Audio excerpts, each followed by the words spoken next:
kamu dengan teman-teman sekalian. Perkenalkan, kami dari kelompok 4 yang beranggotakan Ahmad Haryono, Ansarudin Ahmad Haryono, Muhammad Ijaz, Ilyani, Ilham Syedi, Ramadhani, Nurbaiti, Nurhayi, dan saya Suri Media. Di sini kami akan membawakan pesan tentang penentuan harga faktor produksi dalam memulai usaha aktivitas. Saya akan menjelaskan penentuan harga faktor produksi. Mengapa dalam memulai wirausaha, khususnya dalam bidang agribisnis, kita perlu mengetahui penentu harga dan faktor produksi dari produk yang akan buat. Untuk menjawab, kita harus tahu dulu apa itu produksi, apa itu wirausaha, apa hubungan wirausaha dengan produksi, apa saja faktor-faktor produksi. Apa itu faktor produksi? Produksi adalah sebuah proses dalam ekonomi untuk menciptakan, menghasilkan, dan membuat barang dan jasa.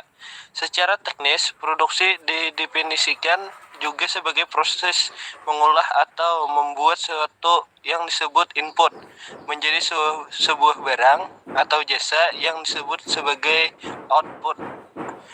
Produksi juga dapat diartikan sebagai setiap usaha manusia untuk menciptakan atau menambahkan nilai guna suatu barang atau jasa untuk memenuhi kebutuhan manusia.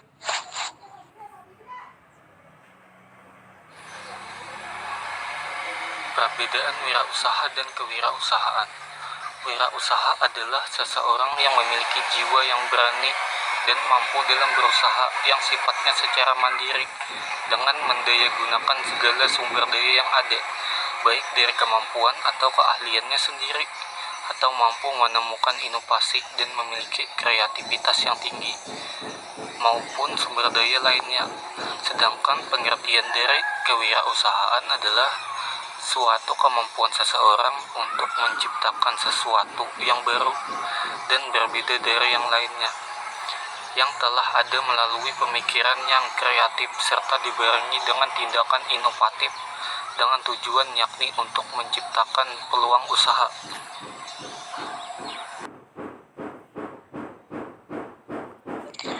Nah, selanjutnya saya akan menjelaskan tentang apa itu hubungan produksi dalam wirausaha. Jika membaca penjelasan sebelumnya, pasti akan tahu hubungan antara produksi dengan wirausaha, di mana produksi sebagai setiap usaha manusia untuk menciptakan atau menambah nilai guna suatu barang atau jasa untuk memenuhi kebutuhan manusia. Sedangkan wirausaha berperan dalam proses produksi untuk mengatur jalannya proses produksi. Artinya, produksi sendiri adalah salah satu bagian dari proses di wirausaha.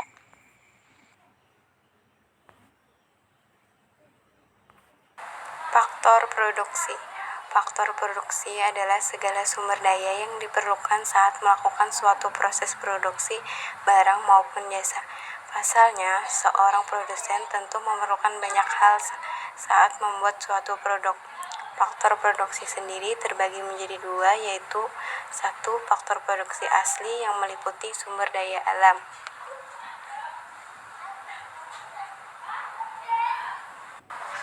Faktor sumber daya alam adalah jenis faktor produksi yang termasuk di dalam bahan-bahan mentah untuk dijadikan produk.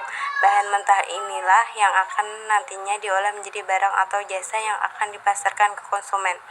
Sumber daya alam yang termasuk faktor produksi diantaranya adalah udara, tanah, air, hewan, tumbuhan, mineral, dan bahan tambang lainnya. B. Sumber daya manusia. Sumber daya manusia juga jenis faktor yang sangat penting karena tidak mungkin bahan mentah bisa menjadi bahan setengah jadi lalu produk atau barang jadi jika tidak ada manusia yang mengolahnya. Maka dari itu sumber daya manusia juga harus ada di dalam perusahaan, terutama yang memang memiliki kompetisi bagus dalam bidang pengolahan produk, termasuk bisa mengoperasikan alat-alat produksi. Sumber daya manusia bisa dibilang poin paling penting di dalam produksi, sekalipun ada beberapa argumen kalau kinerja sudah bisa digantikan oleh robot, tetapi tentu dari segi rasa dan jiwa manusia lebih hebat. Tak dipungkiri, rasa dan jiwa ini juga membuat produk lebih berkualitas. 2. Faktor produksi turunan yang meliputi A. Modal. Dalam pembuatan produk tentu membutuhkan modal produksi.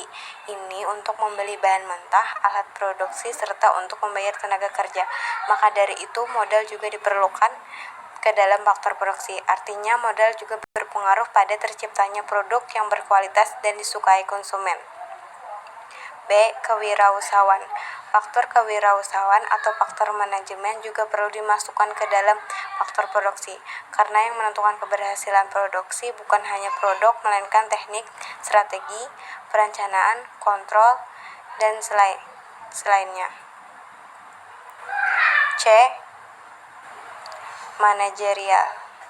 Faktor produksi keahlian manajerial ini adalah kemampuan dalam mengelola dan mengorganisis berbagai faktor produksi sehingga proses produksi yang berlangsung dapat berjalan secara efektif dan efisien. Faktor produksi keahlian manajerial juga disebut sebagai faktor produksi kewirausahaan. D. Sumber daya informasi. Sumber daya informasi, faktor produksi yang terakhir ini amat relevan dengan kondisi era digital saat ini. Melalui teknologi dan informasi inilah pelaku usaha dapat meringankan proses kerjanya. Teknologi dan informasi dapat digunakan untuk proses pengolahan tenaga kerja, keuangan, hingga pemasaran.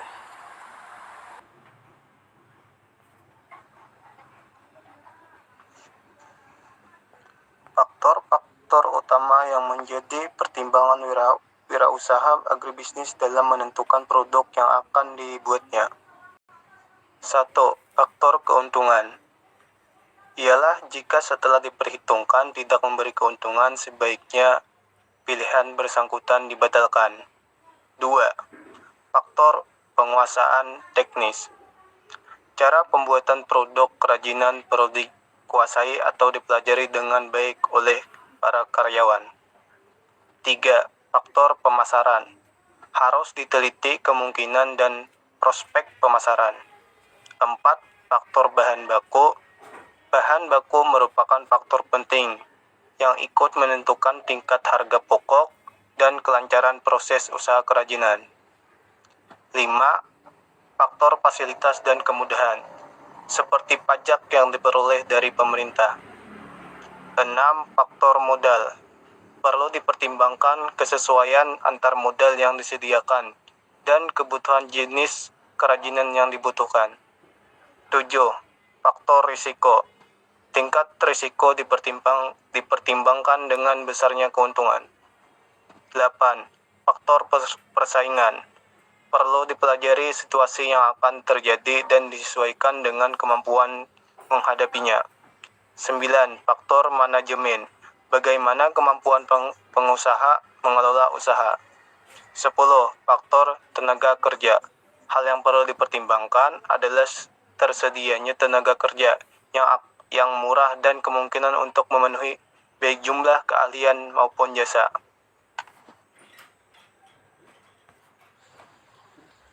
Berikut beberapa pertimbangan penting wirausahawan dalam memproduksi. 1. Produk apa yang banyak diinginkan konsumen? 2. Berapa tingkat produksi yang mendatangkan laba maksimum? 3. Bagaimana sifat gabungan faktor produksi yang digunakan agar tercapai efisiensi tinggi? 4. Bagaimana produk didistribusikan kepada berbagai golongan dan individu dalam masyarakat? Selain itu, ada beberapa hal yang dilakukan wirausahawan untuk meningkatkan tingkat kesuksesan usahanya. 1. Melakukan penelitian. Dengan cara melakukan penelitian, wirausahawan dapat mengetahui hal apa saja dan permasalahan apa saja yang dicapai dalam mencapai kesuksesan dalam menjalankan usaha dan bisa mengatur usaha agar berjalan sesuai dengan rencana yang telah diatur dan yang akan dilaksanakan oleh seorang wirausahawan. 2. Terbuka terhadap inovasi. Terbuka terhadap inovasi adalah suatu proses di mana orang mencari dan mengkomersialkan ide-ide inovatif yang berasal dari luar organisasi. Pendekatan ini menggabungkan praktik inovasi yang mengandalkan pengetahuan dari pihak eksternal perusahaan untuk lebih mempromosikan usaha inovasi secara internal. 3.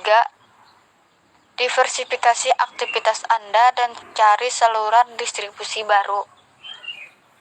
Diversifikasi aktivitas menunjukkan tentang banyaknya perluasan usaha yang dapat dilakukan pemilik usaha demi perluasan bisnis. Pada dasarnya, diversifikasi aktivitas mempunyai manfaat untuk meminimalisir risiko kerugian dari suatu investasi. Selain itu, bisa juga memberikan keuntungan yang lebih maksimal. Saluran pemasaran atau saluran distribusi adalah sekelompok organisasi yang saling tergantung dan membantu membuat produksi atau jasa tersedia untuk digunakan atau dikonsumsi oleh konsumen atau pengguna bisnis. Keempat, temukan spesialisasi dan fokuslah. Spesialisasi suatu bentuk pembagian tenaga kerja di mana individu atau perusahaan memusatkan usaha-usaha produktif mereka pada sebuah kegiatan atau sejumlah kegiatan-kegiatan yang terbatas. 5. Pastikan keuangan bisnis Anda terpantau.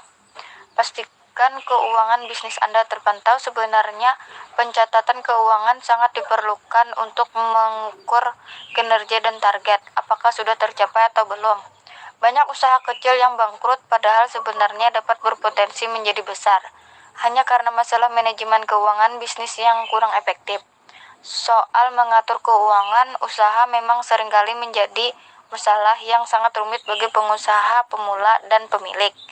Mengelola keuangan bisnis secara efektif merupakan sebuah metode untuk menjaga laju atau aliran dana perusahaan agar tidak terjadi kebocoran yang berujung kerugian finansial.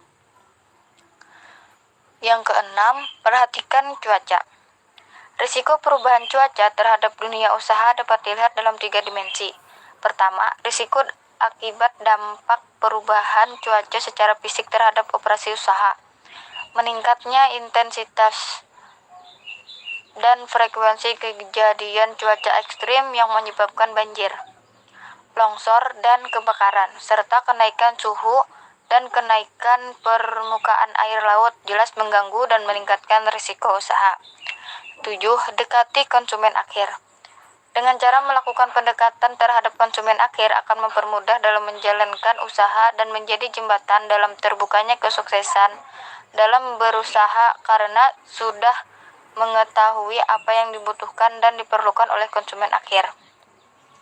8. Cari dukungan dan mitra lokal. Mitra lokal adalah dengan memilih seorang penduduk asli sebagai seorang mitra untuk menjalankan bisnis bersama dengan Anda. Dengan jenis perusahaan, Anda akan memiliki tanggung jawab saham dengan mitra lokal Anda dalam melakukan operasi bisnis, sehingga dukungan tersebut sangat diperlukan. 9. Berkomitmen pada produk organik. Menggambarkan pengabdian terhadap produk lokal dalam jangka waktu yang lama, sehingga berkomitmen tersebut membuat produk lokal bisa bersaing di era sekarang ini.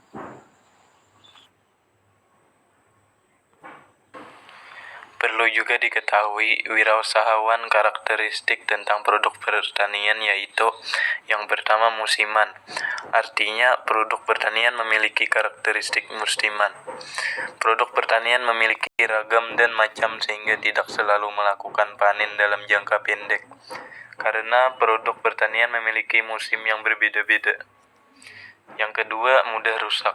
Artinya produk pertanian juga memiliki sifat atau karakteristik yang mudah rusak karena pertumbuhan dan aktivitas mikroba, di mana mikroba yang menjadi penyebab kebusukan pangan dapat ditemukan di tanah, air, dan udara. Adapun beberapa mikroba juga dapat membentuk lendir, gas, busa, warna, asam, toksin, dan lainnya. Yang ketiga, polominus. Artinya, sifat fisik hasil pertanian berbeda dengan sifat fisik hasil industri. Polominus yaitu hasil pertanian yang tidak berat membutuhkan ruang atau tempat yang cukup besar, misalnya padi. Yang ketiga, tergantung pada alam. Artinya, produk pertanian sangat bergantung pada alam, karena hasil pertanian sangat bergantung pada kesuburan tanah. Produk pertanian bersifat tidak menentu, sehingga produk pertanian memang sangat dan tidak bisa lepas dari ketergantungan terhadap alam sekitar. Yang keempat, penawaran produk relatif kecil. Artinya, penawaran produk yang relatif kecil dan bersifat tidak mutlak dan tetap membuat produk pertanian kadang mengalami pelonjakan harga dan penurunan harga yang sangat drastis, sehingga hal tersebut penawaran pun sangat berpengaruh terhadap produk pertanian. Dan yang terakhir, memiliki banyak produk substitusi. Artinya, produk pertanian ini tidak menghilangkan nilai kegunaan dengan barang yang diganti. Dan produk pertanian dengan produk yang punya merek berbeda namun fungsi produknya tetap sama.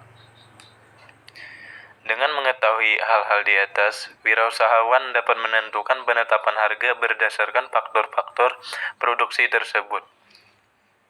Setiap bisnis atau usaha memiliki berbagai pilihan dalam menentukan metode penetapan harga. Harga yang didasarkan pada 3 hal utama yaitu biaya produksi, permintaan, dan persaingan. Namun sayang, banyak bisnis yang menetapkan harga tanpa banyak pertimbangan. Umumnya, metode penetapan harga diklasifikasikan menjadi 2 bagian, yaitu yang pertama metode penetapan harga berdasarkan biaya, dan yang kedua metode penetapan harga berdasarkan pasar. Biaya produksi adalah biaya yang harus dikeluarkan untuk memproduksi barang perhitungan. Biaya produksi ini dilakukan sejak dari awal pengolahan bahan baku hingga barang jadi atau setengah jadi. Dalam perhitungan biaya produksi terbilang kompleks, karena ada beberapa komponen pengeluaran yang harus dihitung.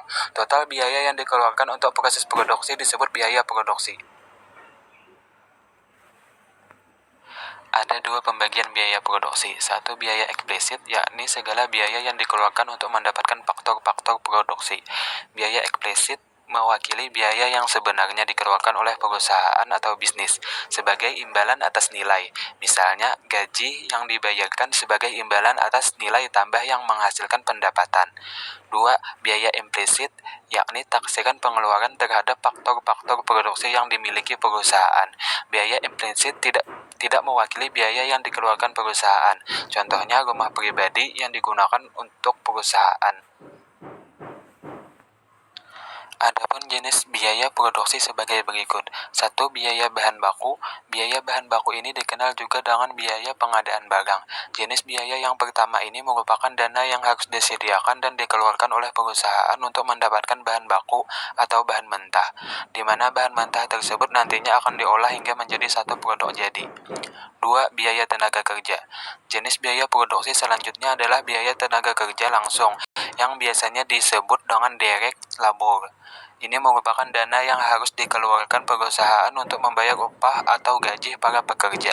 Biaya ini hanya untuk para pekerja yang berkaitan dengan proses produksi. 3, biaya overhead.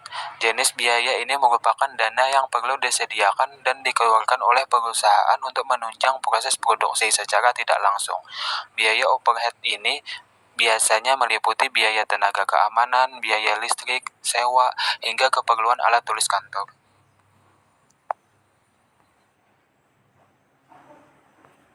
Pasar adalah lokasi geografis di mana penjual dan pembeli bertemu untuk bertransaksi, baik faktor produksi, barang maupun jasa. Teknologi informasi memungkinkan transaksi lintas geografi. Pasar juga dapat diartikan pertemuan permintaan dan penawaran untuk membentuk harga. Jenis-jenis pasar berdasarkan wilayah pemasaran. 1, pasar daerah. 2, pasar lokal. 3, pasar nasional. 4, pasar internasional. Pasar daerah. Pasar daerah membeli dan menjual produk dalam satu daerah produk itu dihasilkan. Bisa juga dikatakan pasar daerah melayani permintaan dan penawaran dalam satu daerah. Kedua, pasar lokal. Pasar lokal adalah pasar yang membeli dan menjual produk dalam satu kota tempat produk itu dihasilkan. Bisa juga dikatakan pasar lokal melayani permintaan dan penawaran dalam satu kota. 3, pasar nasional. Pasar nasional adalah pasar yang membeli dan menjual produk dalam satu negara tempat produk itu dihasilkan. Bisa juga dikatakan pasar nasional melayani permintaan dan penjualan dalam negeri. 4. Pasar internasional. Pasar internasional adalah pasar yang membeli dan menjual produk dari beberapa negara. Bisa juga dikatakan luas jangkauannya di seluruh dunia.